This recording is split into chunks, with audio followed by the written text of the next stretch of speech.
अब हमारे जो दूसरे अल्ट्रा सेक्युलर लोग हैं, देखिए ओवैसी गिरिराज के साथ बैठ गया। अरे नहीं बैठूं तो क्या करूं मैं? पावरलूम का मसला है ना, और सिंगल पावरलूम तो वहां पे 3 लोग 4 लोग काम करते हैं। इतनी डिटेल बातचीत हुई, अब उसका नतीजा निकलेगा नहीं निकलेगा अलग बात है। हाँ, चुनाव से पहले आप कहते हैं फिरकापरस्त ताकतों को रोकना है, कांग्रेस के खिलाफ बोलते हैं, तो इसलिए तमाम लोगों के खिलाफ आप बोलते हैं। फिर उसके बाद देखा जाता है कि ठीक है आपके साथ वो गठबंधन भी नहीं करते, लेकिन फिर देखा जाता है आप उनके साथ ही मंच साझा करते हैं, समर्थन देते हैं और एक दूसरे की तारीफ भी करते हैं। तो फिर ये दोहरा रवैया नहीं है? चुनाव से पहले कहे फिरकापरस्त ताकतों के साथ दोहरा रवैया नहीं है। अगर मेरे कॉन्स्टिट्यूंसी में 290 करोड़ की सीवरेज लाइन पड़ रही है अकबर के पास, तो मेरा राइट है ना गवर्नमेंट से काम करवाना। मैं ना काम मत कराऊं। अब मिसाल के तौर पे मालेगांव में पावरलूम इंडस्ट्री है, मालेगांव में वो पावरलूम इंडस्ट्री के लोगों को मैंने वादा किया था कि तुमको ले जाकर मिनिस्टर के सामने बिठाऊंगा। उन तमाम को मुफ्ती इस्माइल साहब के साथ बुलाकर, उनके मिनिस्टर है गिरिराज, उनसे टाइम लिया।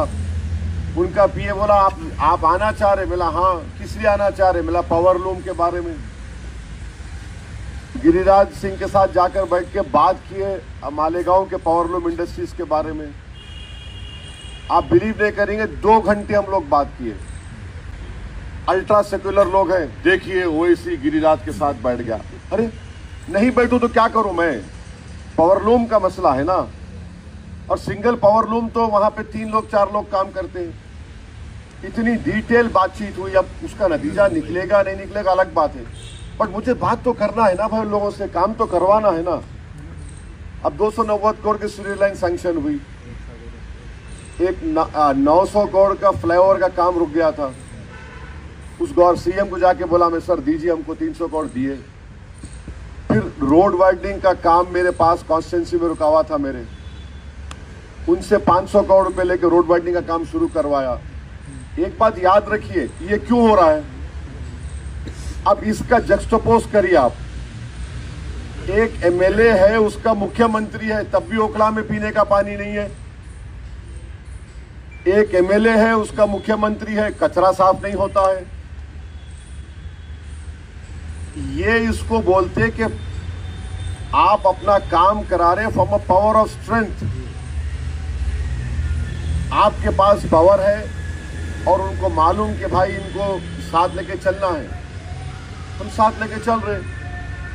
काम तो करवाना है ना। डेवलपमेंट अगर मैं नहीं कराऊंगा तो कैसा होगा बताइए? तो डेवलपमेंट कराना है। अब जो रूलिंग पार्टी के साथ रह के भी नहीं करवा रहा है, तो फिर more the reason for Shifa to win. तो ये कोई उनसे कॉम्प्रोमाइज की बात नहीं हो रही है, तो याद रखिए आप। हमारा स्टैंड वो था और डेफिनेट है, इसीलिए हम महाराष्ट्र में उनके खिलाफ भी लड़े। मगर वो डेवलपमेंट तो हमको करवाना है, इसीलिए तो हम जीतते हैं।